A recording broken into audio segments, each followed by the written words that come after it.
Welcome to Radwood, home to some of the coolest, nay, raddest, rides of the 80s and 90s.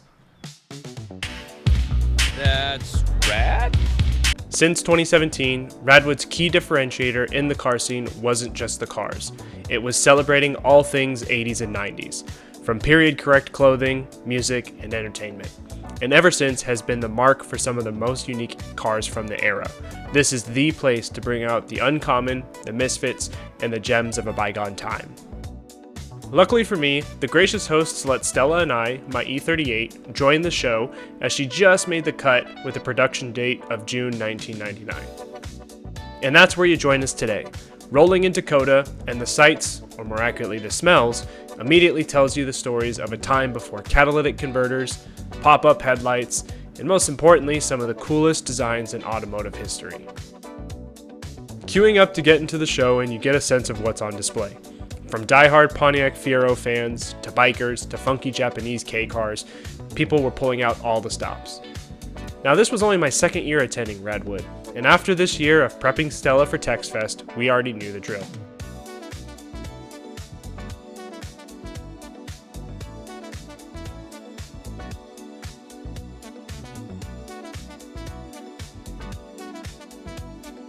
As we got out the car, we were greeted with the air of the 80s.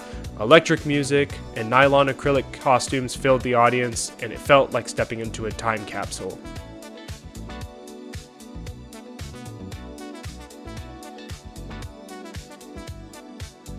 The majority of cars here are stock, but if they are modified, they have period-correct modifications. You will have some standouts, one of my favorite being this M8-inspired S62 swapped E31 8 Series. And in addition to that, some rare Toyotas like the Super Concept Car or a Toyota Mega Cruiser, as well as the award-winning Vector W8. Now I'll shut up here for a minute so you can get a taste of what was around, but just do me a quick favor and don't forget to subscribe and comment to help support the channel.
As we finished our rounds, I came back to park at Stella. Chatting with some amazing folks and sharing stories on old German cars never gets old. But for today, that's Radwood. Thanks for watching.